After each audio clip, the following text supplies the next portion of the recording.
मी 61 वर्षांची आहे. माझं नाव सरोज कुलकर्णी आहे. मी पुण्याच्या जुन्या वस्तीमध्ये राहते.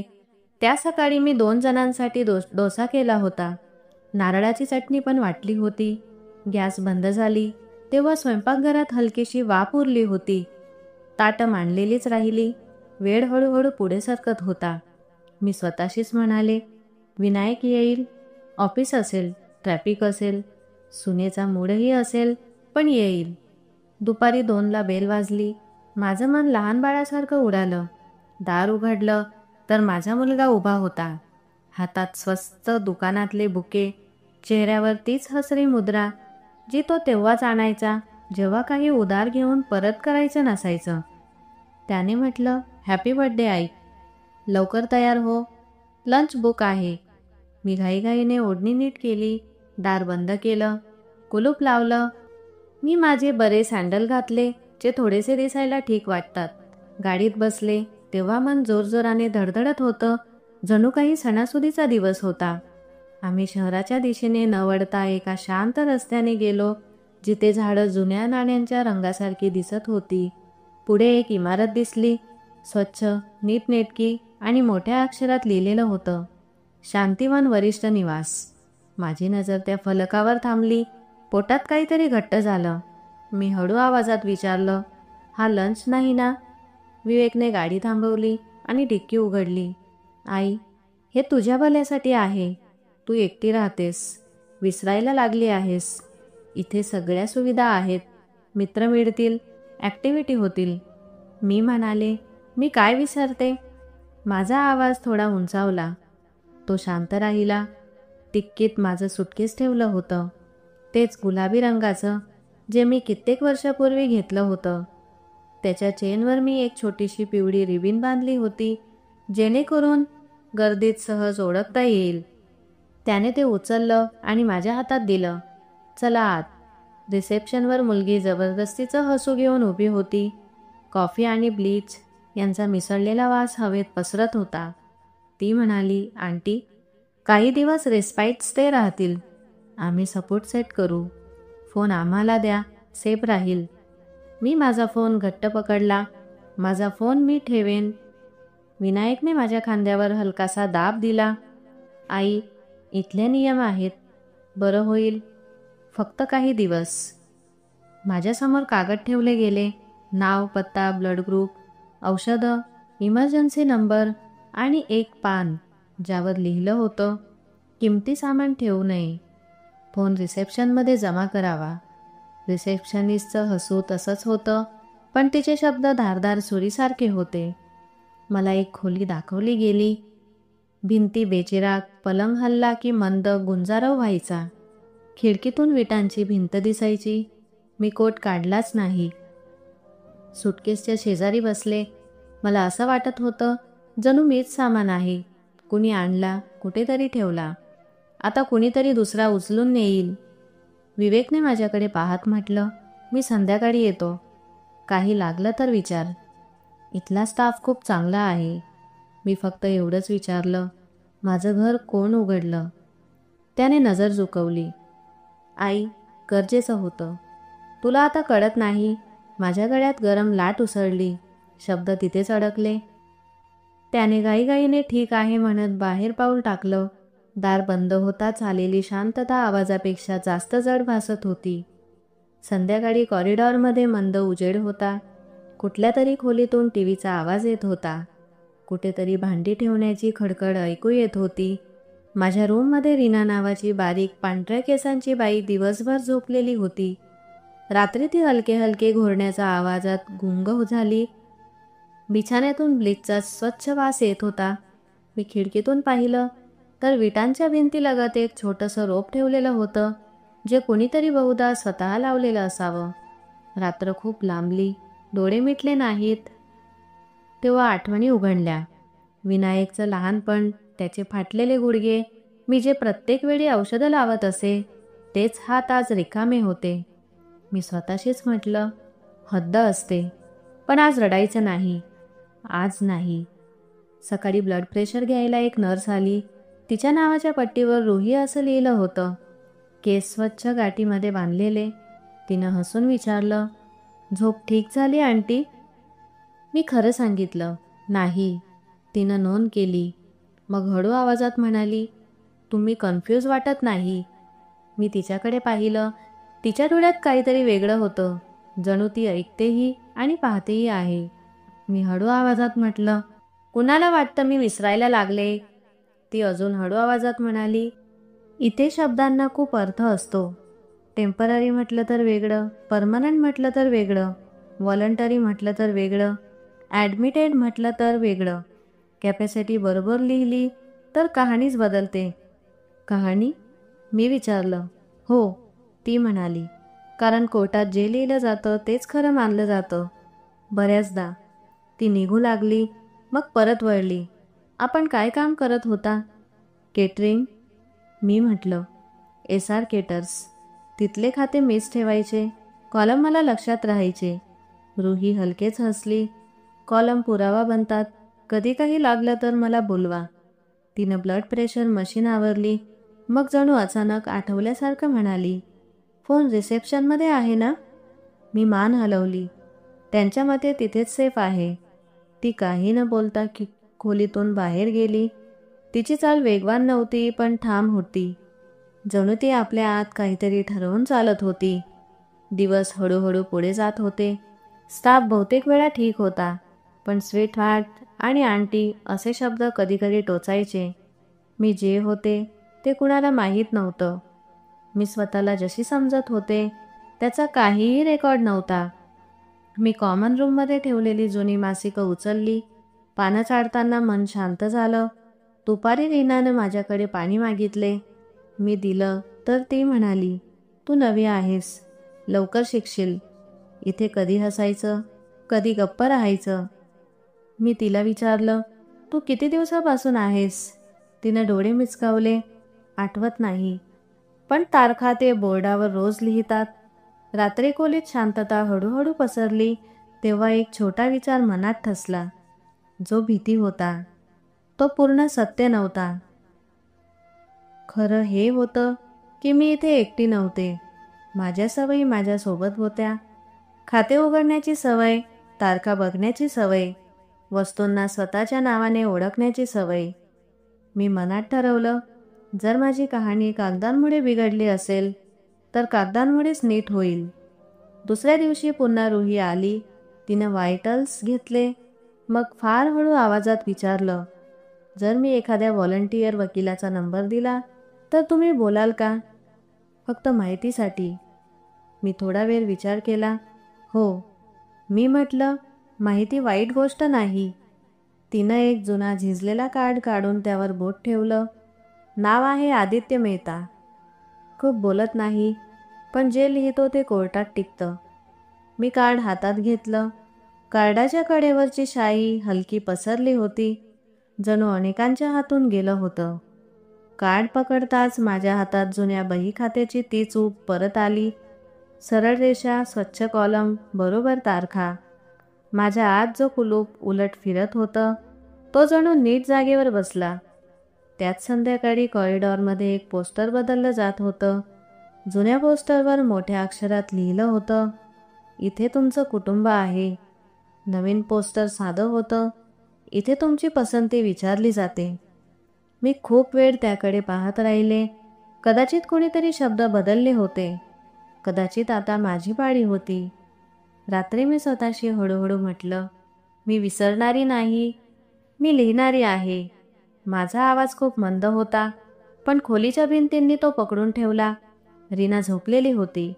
बाहेर कुठेतरी लांब एका ट्रॉलीचं चाक छर्र आवाज करत जात होतं. मला वाटलं उद्यापासून मी तारखा लिहायला सुरुवात करीन. जे जे झालं, जसं जसं झालं, सगळं. पहिल्या पानाचा वरचा कोपरा मी दुमडून ठेवेन, जेणेकरून कोणीही ते उघडेल तेव्हा तिथून सुरुवात होईल, जिथून खरं सुरू होतं. आणि अगदी त्या क्षणी दारावर हलकीशी टकटक झाली. रुही नव्हती, कुणीतरी दुसरं होतं, ज्याची सावली दाराच्या झिरोकीतून दिसत होती. लांबट, अस्वस्थ. मी श्वास रोखला. आतून आवाज आला, उद्यापासून नाही, आत्तापासून सुरू कर. दुसऱ्या दिवशी रुही एक छोटी डायरी आणून माझ्या उशाखाली सरकवून ठेवली. तारीख वर लिहा, ती कुजबुजली. आणि जे काही घडतं ते 2 ओळीत लिहा. कोर्टात 2 ओळीही खूप बोलतात. मी पहिलं पान उघडलं. वर लिहिलं तारीख, वार सोमवार, खाली 2 वाक्य, सकाळी 8:10 वाजता, व्हायटल्स नॉर्मल, फोन रिसेप्शनमध्ये, दुपारी 1 वाजता. रुहीनं व्हॉलंटियर वकिलाचा कार्ड दिला. संध्याकाळी कॉरिडॉरच्या कोपऱ्यात जिथे CCTVचा अँगल थोडा वळून जातो तिथे आदित्य मेहता उभा होता. बारीक फाईल, कुठलाही देखावा नसलेला सूट. रुहीनं आम्हाला हळूच एकमेकांशी ओळख करून दिली आणि बाजूला सरकली. आदित्यनं थेट म्हटलं, आंटी, 3 गोष्टी. 1, हे रेस्पाईट स्टे व्हॉलंटरी आहे. इथे कोणी तुम्हाला थांबवू शकत नाही जोपर्यंत डॉक्टर मानसिक अक्षमता लिहून देत नाहीत. 2, पॉवर ऑफ अटर्नी फ्रंट डेस्कवर होत नाही. त्यासाठी तुमची क्षमता सिद्ध करावी लागेल. साक्षीदार, नोटरी, सगळं. 3, जर तुमचा मुलगा गार्डियनशिप किंवा कन्झर्वेटरशिपसाठी अर्ज करेल तर जिल्हा न्यायालयात तुमच्या मानसिक क्षमतेवर सुनावणी होईल. आपण तयारी आधीच करू. मी विचारलं, तयारी म्हणजे काय? कागद? तो म्हणाला, तुम्ही केटरिंगमध्ये जे ठेवले तेच तुमचं शस्त्र आहे. तुमची लिखाण, तुमच्या तारखा, तुमची सही. तिथूनच खरं बाहेर येईल. मी खोल श्वास घेतला. माझ्या घरी SR केटर्सच्या फायली आहेत. तो हलकसा हसला. मग आधी त्या फायलींच्या प्रती हव्या. रुही हळू आवाजात म्हणाली, मी तुमच्या घरी जाऊ शकत नाही, पण तुमची शेजारीण मंगला काकी दर मंगळवारी म्युनिसिपल मार्केटला जातात. तुम्ही जर त्यांना यादी लिहून दिलीत तर मी रिसेप्शनच्या लॉस्ट अँड फाउंड रजिस्टरमध्ये एंट्री नंबर टाकून घेऊ शकते. त्यामुळे नंतर हे सिद्ध होईल की फायली तुमच्याच वस्तू होत्या. मी डायरीचं पान फाडून यादी लिहिली. लाल फाईल, बँक स्टेटमेंट्स, निळी डायरी, केटरिंग बुक, पिवळा फोल्डर, LLP पेपर्स, खाली छोट्या अक्षरात रिबीन असलेला गुलाबी सुटकेसही.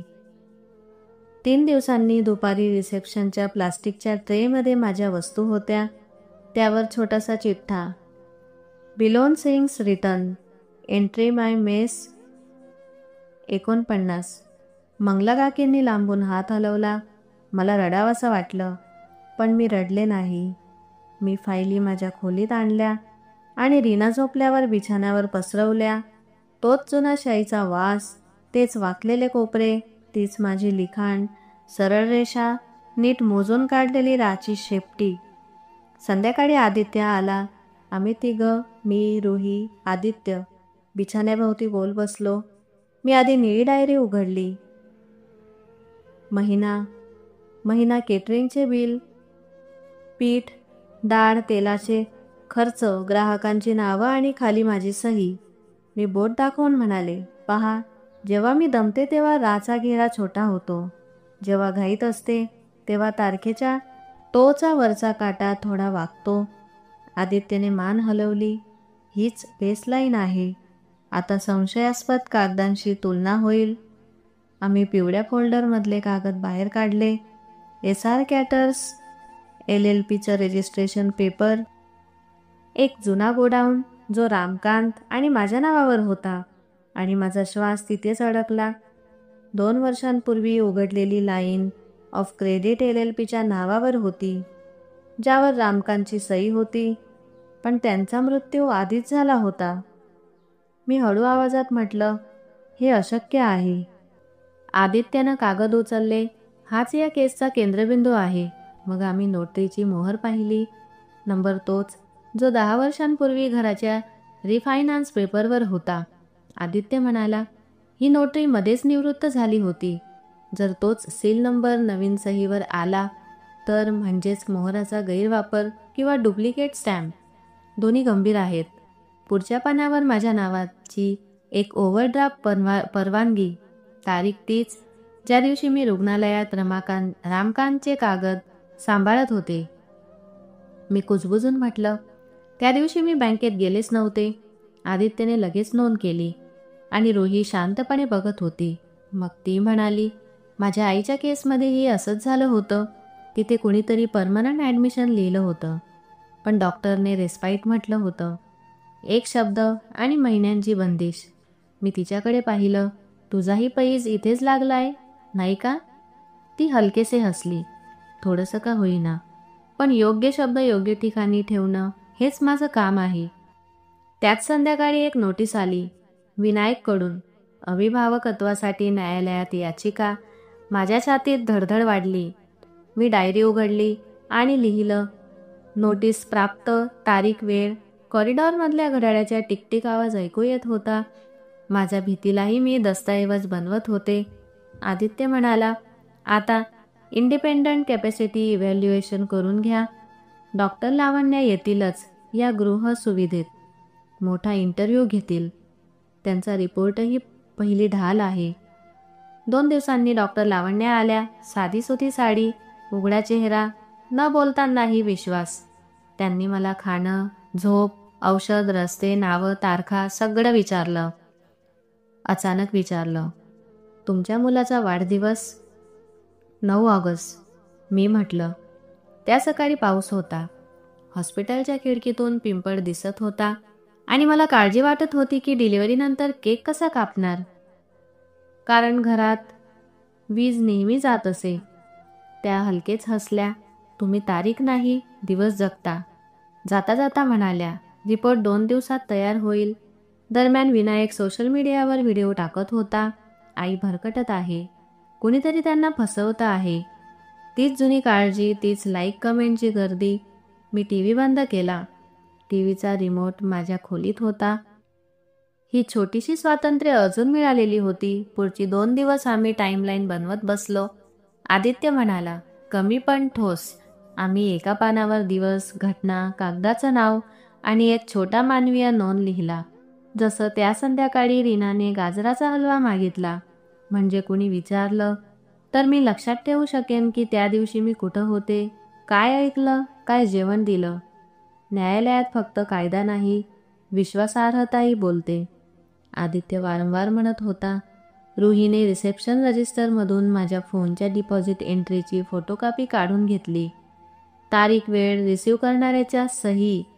आम्ही ती टाईमलाईनमध्ये जोडली. त्या दिवसानंतर मी बाहेर कॉल केला नव्हता. संचारबंदीची नोंद आपोआप झाली. बहाणा नाही. रात्री मी माझी सही 10 वेळा लिहिली. थकून थांबल्यावर रा अक्षराच्या शेपटीचे फोटो काढले.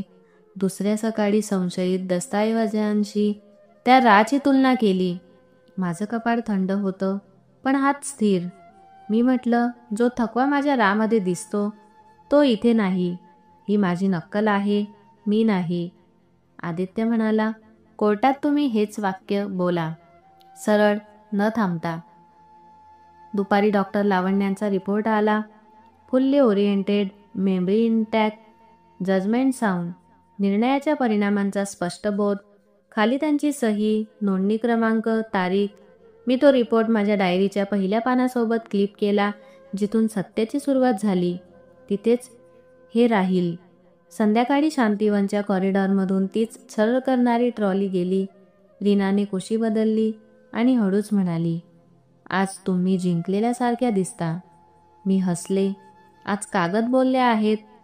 रुहीने खोलीचा दिवा थोडा मंद केला आणि म्हणाली, एक सूचना. हिअरिंगची तारीख आली आहे. बुधवार सकाळी 10 वाजता, जिल्हा न्यायालय. मी सुट्टी घेऊन येईन. बाहेरच असेन, पण असेन. मी मान हलवली. तुझ्यामुळे शब्द योग्य ठिकाणी पोहोचत आहेत. ती हळूशी म्हणाली, तुमच्यामुळे शब्द योग्य होत आहेत. रात्री झोपण्यापूर्वी मी दरवाजापाशी गेले. खिडकीतून विटांची भिंत दिसत होती, पण भिंतीवरून वर आकाशाचा छोटासा चौकोनी तुकडा दिसत होता. निळा नव्हता, पण स्वच्छ. मी त्याकडे पाहिलं आणि मनात एक वाक्य पुन्हा म्हटलं, मी विसरणारी नाही, मी लिहिणारी आहे. मग डायरीत शेवटची ओळ लिहिली, उद्या न्यायालय. नेव्ही कोट, जुनी सँडल, हलकीशी हसरी आठवण आणि 1 पानाची टाईमलाईन. सकाळ होण्याआधीच एक हलकी पावलांची चाहूल दरवाजापाशी थांबली. यावेळी सावली. ओळखीची होती. लांब नाही, स्थिर. तो आदित्य होता. फाईल्स माझ्या बॅगमध्ये आहेत. फक्त एक गोष्ट, तुम्ही बोला, मी नाही. कोर्टाला तुमचा आवाज हवा आहे. मी दरवाजाची कडी उघडली. जेव्हा कागद सोबत असतात तेव्हा आवाजाला भिंती नसते. आम्ही एकमेकांकडे पाहिलं, न हसता पण विश्वासाने. आणि त्या विश्वासाच्या मधोमध मी परत बिछाण्यावर बसले. अलार्म 5 वाजता लावला. नेव्ही कोट खुर्चीवर टांगला. रीनाचा हलका घोरण्याचा आवाज खोलीत विरला. मी झोपले. जणू पुढची सकाळ ही कुणाची नाही तर माझीच असणार होती. सकाळी 5ला गजर झाला. मी नेव्ही कोट घातला. रामकांतची जुनी घड्याळ हातात बांधली. फाईल्स असलेली छोटी बॅग खांद्यावर घेतली. आरशात स्वतःकडे पाहिलं. फार कडक नाही पण स्वच्छ. बाहेर कॉरिडॉरमध्ये ती छर करणारी ट्रॉली आली आणि थांबली. जणू आज आम्हाला वाट देणं हा तिचा नियम होता. टॅक्सीच्या काचांवर धुके होते. रस्त्यात आदित्य फक्त एवढंच म्हणाला, कोर्टात कमी बोला पण थेट बोला. आणि जिथे कागद बोलतात तिथं तुम्ही शांत राहा. कारण कागदाचा आवाज नेहमीच उंच असतो. जिल्हा न्यायालयाच्या पायऱ्या चढताना हवा थंड वाटली. कागदांचा वास आणि जुन्या लाकडी बाकांचा खरखरीत पृष्ठभाग. कोर्टरूममध्ये विवेक आधीपासून होता. त्याच्या सूटची धार तीव्र, चेहऱ्यावर सराव केलेल्या चिंतेचे भाव. त्याच्या वकिलाने फाईल्स पसरून ठेवल्या, चमकदार पण हलक्या. न्यायाधीश आले. थकवा आणि अनुभव यांचा मिलाप असलेला चेहरा, विश्वासार्ह. क्लार्कने केस पुकारली. विनायक कुलकर्णी विरुद्ध सरोज कुलकर्णी. अभिभावकत्व याचिका. विनायकच्या वकिलाने सुरुवात केली. मान्यवर, प्रतिवादी आई एकटी राहतात. निर्णय क्षमता संदिग्ध आहे. त्यांना बाहेरचे लोक प्रभावित करत आहेत. कुटुंबाचं दायित्व आहे की? न्यायाधीशांनी हात वर केला. पहिल्यांदा इंडिपेंडंट कॅपॅसिटी इव्हॅल्युएशन. डॉक्टर लावण्या स्टँडवर गेल्या. त्यांचा आवाज आरामाने धावणाऱ्या गाडीप्रमाणे होता. ना धक्का ना शो. सरोजजी पूर्णपणे ओरिएंटेड आहेत. मेमरी, जजमेंट, इन्साइट सामान्य. निर्णयांच्या परिणामांचा स्पष्ट बोध आहे. कुठल्याही कॉग्निटिव्ह इम्पेअरमेंटचा पुरावा नाही. न्यायाधीशांनी एक टीक केली. ठीक. मग आमच्याकडे पाहिलं. काही जोडायचं आहे का? आदित्य उभा राहिला. हो, पण संक्षेपात. त्याने माझी बनवलेली एका पानाची टाईमलाईन न्यायाधीशांना दिली. दिवस, घटना, कागदाचं नाव आणि छोटा मानवी नोंद. त्या संध्याकाळी रीनाने हलवा मागितला. मी किती वेळ कॉमन रूममध्ये होते. रिसेप्शनमध्ये फोन जमा, एंट्री क्रमांक. ज्या गोष्टी कुणाला लहान वाटतात त्याच सत्याला धार देतात. न्यायाधीशांनी टाईमलाईनवरून खाली पाहिलं. प्रतिवादी काही सांगतील का? मी उभी राहिले. आतून हृदय शांत लयीत धडधडत होतं. जणू कुणीतरी योग्य ताल पकडला आहे. माझं नाव सरोज कुलकर्णी आहे. माझं वय 61 आहे. मी घर चालवलं. SR केटर्सची वही ठेवली. आजही कॅल्क्युलेटरशिवाय छोटं गणित करू शकते. मी गोंधळलेली नाही. मी दुसरं पान पुढे ठेवलं. हस्ताक्षर तुलना. हा माझा जुना सही आहे. जेव्हा मी थकते तेव्हा राचा घेरा लहान होतो, पण या लाईन ऑफ क्रेडिटच्या कागदावर घेरा नेहमी मोठा. जणू कुणीतरी माझ्या थकव्याची नक्कल करायला विसरलं. ही माझी लिखावट नाही, ही नक्कल आहे. मग मी तिसरं पान ठेवलं. नोटरी, शिक्क्यांचे नंबर. हा नंबर तोच आहे जो 10 वर्षांपूर्वी घराच्या रिफायनान्स फाईलवर होता, पण तो नोटरीमध्येच रिटायर झाला. मग तोच नंबर नवीन कागदावर कसा? खोली शांत झाली. न्यायाधीशांनी माझ्याकडे नाही तर कागदाकडे पाहिलं. जणू खरी साक्ष तिथेच होती. त्यांनी पेन ठेवला आणि म्हटलं, याचिका फेटाळली जाते. प्रतिवादी पूर्ण क्षमताधारक आहेत. त्यांची वैयक्तिक व आर्थिक स्वायत्तता कायम राहील. जर कुणाला फसवणूक किंवा दस्तऐवजी धोकाधडीचा संशय असेल तर त्यांनी बँक, पोलीस किंवा राज्य वरिष्ठ नागरिक प्रकोष्ठात विधिसंमत कारवाई करावी. कुठलाही नाट्यमय हातोडा नाही, फक्त एक लिहिलेली ओळ आणि तेवढंच पुरेसं. बाहेर पायऱ्यांवर आम्ही तिघं थांबलो. आदित्यने फाईल बंद केली. आता शांत पण नेमकं काम, तो म्हणाला. तिथूनच आम्ही 3 कामं सुरू केली. 1. बँकेला फसवणूक, फर्जरीची तक्रार, नोटरी नंबर आणि हस्ताक्षर तुलना सहित. 2. LLP, गोदामाच्या कागदांवर वेगळी हरकत, मृत व्यक्तीच्या सहीचा वापर. 3. राज्य वरिष्ठ नागरिक हेल्प डेस्क एडल्स प्रोडक्शन सेलला तपशील, तारीखसह एंट्री, डब विंडो 49, फोन जमा प्रतिलिपीसह. मी कुठल्याही कॅमेऱ्याशी बोलले नाही. माझ्यासाठी शांतता ही गवाहीपेक्षा मोठी होती. काही दिवसांनी शांतिवनला परत आले तर कॉरिडॉरमध्ये नवीन नोटीस बोर्ड दिसलं. मोठ्या अक्षरात लिहिलं होतं, टेम्पररी व्हॉलंटरी कॅपॅसिटी, शब्दांचा योग्य उपयोग अनिवार्य. खाली लहान अक्षरात डिस्पाईट स्टेजची व्याख्या देखील टांगली होती. कॉमन रूममध्ये जुन्या टीव्हीऐवजी थोडा मोठा स्क्रीन होता. बाजूच्या शेल्फवर नवीन कव्हर असलेले पुस्तकं, कथा ज्या दाखवतात की लोक अदृश्य नाहीत. रुही मला पाहून हसली. तुम्ही सुनावणी जिंकली नाही, भाषा जिंकली. मी म्हटलं, भाषा जिंकली की बाकी सगळं आपोआप सुटतं. रीना वाचनालयात बसली होती. तिने मला हात हलवला. तिच्यासमोर वृत्तपत्र होतं. हेडलाईन्स माझ्या नव्हत्या, पण त्यांचा सूर वेगळा होता. कमी सनसनाटी, जास्त माहितीपूर्ण. कदाचित जग हळूहळू योग्य शब्द शिकतंय. घरी परत आल्यानंतर मी SR कॅटर्सच्या फाईल्स पुन्हा क्रमाने लावल्या. अनेक पानावर जुने डाग होते, पण डागसुद्धा एक प्रकारची आठवण असते. आदित्यने सांगितले, बँकेने दस्तऐवजांचं फॉरेन्सिक रिव्ह्यू सुरू केला आहे. नोटरी बोर्डाकडून उत्तर येईल. LLP रेकॉर्डचं पुन्हा परीक्षण होईल. वेळ लागेल, पण वाट सरळ आहे. मी TV पुन्हा सुरू केला नाही. माझ्या डायरीच्या पहिल्या पानावर क्लिप केलेली डॉक्टर लावण्याची रिपोर्ट एका पारदर्शक कव्हरमध्ये ठेवली. जो कोणी पहिलं पान उघडेल त्याला सत्य सर्वात आधी दिसेल. संध्याकाळी मी माझ्या नावाने स्वतःलाच एक छोटी चिठ्ठी लिहिली. अगदी छोटी, जशी खिडकीवरच्या प्रकाशाच्या रेषेसारखी. प्रिय सरोज, तुला त्यांनी कमजोर म्हटलं. तू कॉलम उघडले. त्यांनी म्हटलं, विश्वास सोडून दे. तू विश्वासाची दिशा बदललीस. आजपासून तुझी कहाणी भीतीने नाही तर दस्तऐवजांनी लिहिली जाईल. तू. चिठ्ठी एका छोट्या लाकडी डब्यात ठेवली. खिडकीबाहेरच्या गुलमोहराने हलकसं हलून उत्तर दिलं. फोन टेबलावर होता. आता सेफच्या नावाखाली कुणा दुसऱ्याच्या हातात नव्हता. स्क्रीन काळी होती, पण मन स्वच्छ होतं.